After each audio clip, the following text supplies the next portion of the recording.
Dr. Vinay Prasad back on the show. We're talking about kids in masks. Dude, there's been a lot. Look, this is one of the most divisive things around.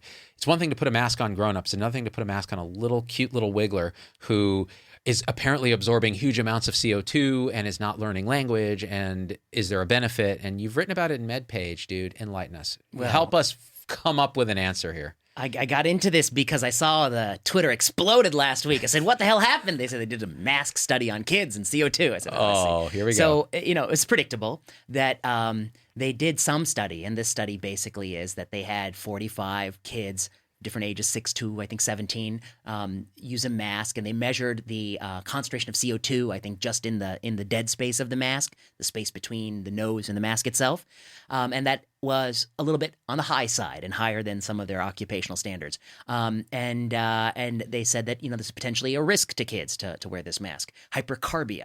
What kind of mask were they wearing?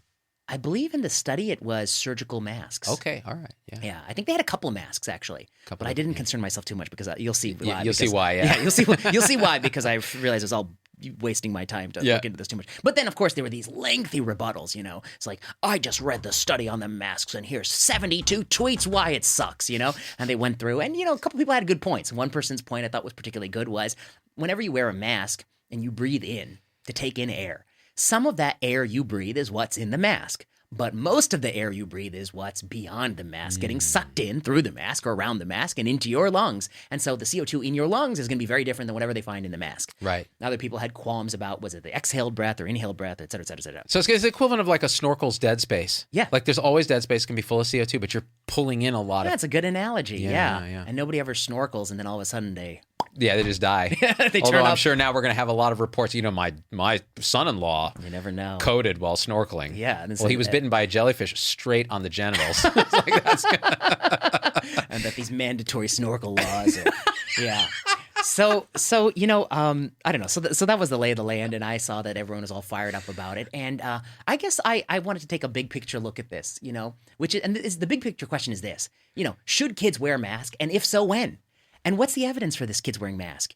And the one thing that first jumps out to you is that there is a difference in global international authorities on this issue. US CDC says if you're 2 or older, mask up if you're indoors in a public space. The WHO is different. WHO says if you're under the age of 5, they don't recommend masking. And if you're between, I think, 6 and 11, they say it depends on the kid if you think that they can manage it appropriately. And I think some of the differences that exist between WHO and CDC, so I guess the clear difference is 2 to 4.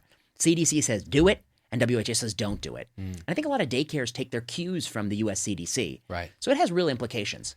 So what are the reasons you would do it? Well, it's possible that the kid's wearing the cloth mask, and I think for the most part, kids wear cloth masks. I haven't seen that many kids walking around with surgical masks on. No. But I have seen in the store that they're actually manufacturing surgical masks in kids' sizes, but I don't see that many walking around. So it's mostly cloth masks. So the potential benefit if you do is that there might be some reduction in SARS-CoV-2 spread for the children and for people around them. The potential decrements are there might be differences in language acquisition and development, differences in speaking. I don't know, I've worn the mask, but if you try to talk for a long period of time with the mask on, it kind of gets in your mouth. I mean, it starts to migrate.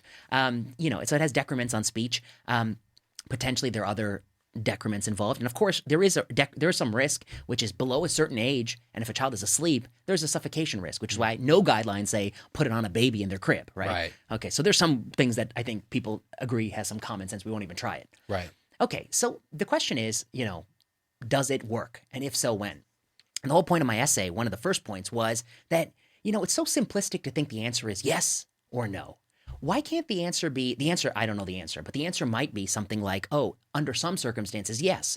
So if community transmission is over 100 cases per 100,000, if you're doing it for less than 4 hours, if you're in an indoor closed space with less than 5 people, but maybe at some point, if 8 kids are in a room with the teacher in a closed daycare setting and you get to 8 hours or 10 hours, maybe it loses the benefit because by that point, all the air that's circulated, in everyone's lungs is all the same air at some point, Right. It's all sort of exchanged.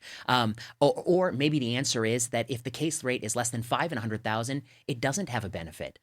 We all have seen, and maybe the answer is it varies by age. Maybe it doesn't work in 2 to 3 or 3 to 4 or 4 to 5, but it works at some age because we all have seen that young kid walking around the neighborhood and the mask is just snot, you know, it's just filled with secretions. And, you know, wearing a wet mask is not pleasant and probably not useful. It's a face diaper. It's literally a face diaper, Yeah. which is what I think some people pejoratively call all masks. A face diaper. Face diapers. Exactly. So I guess the real theme of the essay wasn't that I can answer the question. It's that first I point out that all the people who think they have the answer, they don't, because they're relying on really low quality evidence.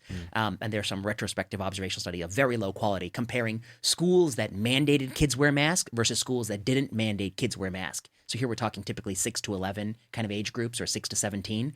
But the kind of schools that don't mandate the masks and those that do are very different. They have different societal attitudes about how much to take SARS-CoV-2 to heart. You know, in some of these places, they just don't take it seriously in other ways, and that might affect these outcomes. Huge confounders, yeah. Exactly. It's just hopelessly confounded. Yeah.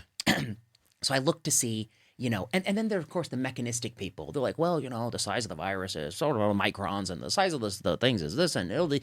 You know, if you think mechanistic science can answer these questions as to like what you ought to recommend to a group of young children, you haven't studied behavioral science, or you haven't really watched a bunch of kids. Yeah, like a dummy there with like little fake particles. Like, yeah, that's going to apply to some kid who's like picking his nose while, yeah, exactly. Yeah, and so there's this huge gap between, this is true in all science, between mechanistic science and actual empirical data on what actually works in the real world. And so this piece explores that. And then the final punchline of the piece is that nobody actually knows. We've gone the entire pandemic, and we don't know if the WHO was right or the CDC was right, and we're not going to know. No one studied it. There's not been a single study that actually looked at this question and randomly assigned classrooms to different masking strategies or different rules and measured transmission in those classrooms. No one even did the experiment. And if you don't do the experiment, you'll never learn. And then the final punchline of the piece was, we look back at the people who survived the plagues of Europe and we think, look at those fools. They didn't know anything about how the virus was transmitted. They didn't know anything about Yersinia pestis, fleas, rats, nothing. They didn't know shit. And we will be looked at by future people as the same dummies. They masked their they masked 2-year-old, 3-year-old children in one country. They didn't do it in the other. They never studied it. They have no fucking clue. And they just wasted a year doing this. And I don't know, to me that just... And the people on social media, they're so fucking sure of themselves. They just like the people who know for sure it's decremental, and those who know for sure it's beneficial. And they argue about this stupid CO2 study. And some of these people are like tooth and nail arguing that doesn't prove that it's hashtag they're safe, hashtag mask work. You know, you haven't proven that they work. You haven't proven that they're safer than, you know, the alternative. And the same people on the other side who've proven that, you know, who think it's like child abuse. You know, I don't know what to say to those people. It's obviously there is worse forms of abuse than this. But I think it's a shame that I don't know. I'm going on too much about it, but I guess I just want to say one last thing. The people I really get angry with are these people who, many of whom I know, are professors, and they claim to understand medical evidence. And very early on in the pandemic, they stopped asking the question of, can we study masks? And they started tweeting incessantly that we know for sure they work for everybody, for all ages, for 2 and above, in all circumstances, always a cloth mask. Are they out of their fucking minds? I mean, maybe the answer was the person who's cooking our food, they need to be in a ventilated kitchen or wear an N95 because they're in close quarters. The person working in the factory slaughtering the animals that feeding us, maybe they need to wear an N95. Maybe the cloth mask, it certainly doesn't do anything outside. I certainly think that the data's in on that. Nobody thinks it's doing much outside.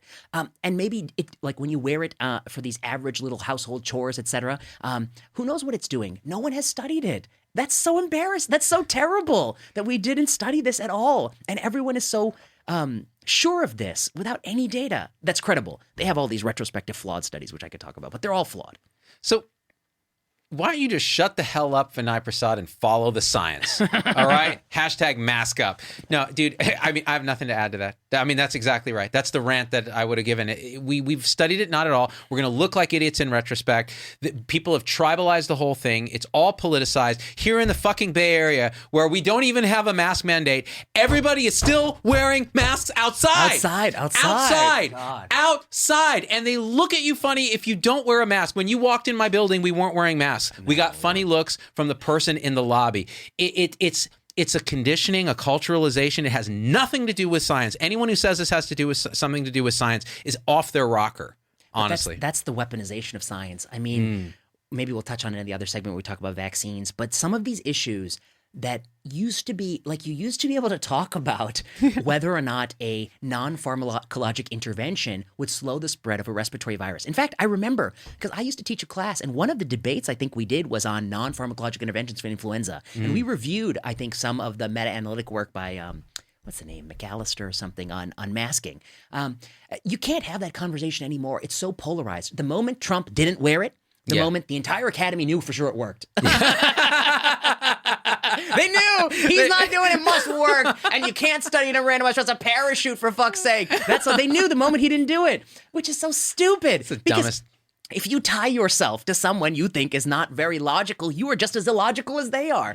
He didn't do it for whatever reasons, maybe, whatever reasons he didn't do it. But that doesn't mean we couldn't study it. And it doesn't mean that it works under every circumstance. And in fact, if I were to put my cards down, I highly doubt that for these extremely low ages, it actually offers net benefit. And I don't doubt that because for any political reason. I just doubt that for the simple reason that, like, when you get below a certain age, executive function is not the same as an adult, and how they actually, and real world usage and compliance is going to diminish greatly. And secretions and all the sorts of other things that happen are probably going to dwarf any potential efficacy signal. And the fact that, like, the same kids in these daycares are brought together daily for extended periods of time, maybe 10 hours or more, the little cloth, I just can't imagine in hour 11 it's doing what it needs to do. You know what I mean? It's got to do the work in hour 11, before they get parents pick them up, Yeah, so because this transmission can occur at any time. At any time. Yeah. You're not trying to stop the first 90 minutes. You got to get the whole day to get through. And this thing at the end of the day, I doubt it.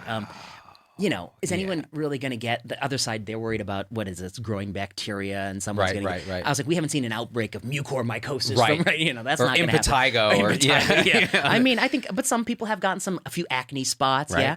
And I think those of us who lecture or talk a lot and work, it's not as pleasant to talk with. And the other thing is about subjective dyspnea. One thing people we're arguing so much about O2 levels and CO2 levels and all these people wasting their time. There is something called subjective shortness of breath. I had to carry a box of books to my fourth floor office. Totally with a mask? With the mask on, and I couldn't do it. I was like, fucking this mask. It was like hard. It's subjective. And when they're running the Tour de France right now, they don't make them wear it while they're pedaling up the mountainside. They make them wear it when they're doing their their show conference, which is probably also they're vaccinated, so it's a waste of time. It's a waste of time. And that's the other thing. The bottom line is, look, with kids, they're not great transmission vectors, we think, from the data we've seen. Yeah, adults should just be vaccinated. Teachers should just be vaccinated. If they're not vaccinated, should wear a mask. And let's move on. But it'd be nice if we could have studied it. It's really, now we can't, because the transmission rates in the community are so low. You're not going to get enough numbers to actually show any difference. You missed your window. Yeah. And I think the people to blame are the people who are the most ardent proponents or opponents. The people in the middle who proposed equipoise and wanted to actually do something about it, those voices were squashed in this tribal polar world we live in. The alt middle is always marginalized to the alt side. It's true. Oh, man. Guys, I'm going to link to Vinay's op-ed and med page. You know the drill. Subscribe, like, comment. Leave a comment. It juices the algorithm, gets this message out there. I'm going to start really manipulating, instead of using clickbait and all that garbage. I'm just going to tell people, look, you want to get a good message out? Just do these things, right? Follow us, etc. And then if you want to step off the social media treadmill, go to locals.com, sign up for my tribe there. It's totally off the ad grid. You can subscribe for like $5 a month, and that way I'm in your pocket. Forget about ads. It's a beautiful community where we all kind of have this alt-middle perspective where we discuss things that we disagree about. And assume good intent. Who knew? Who knew? Alt-middle, man. All right, guys, we are out. Peace.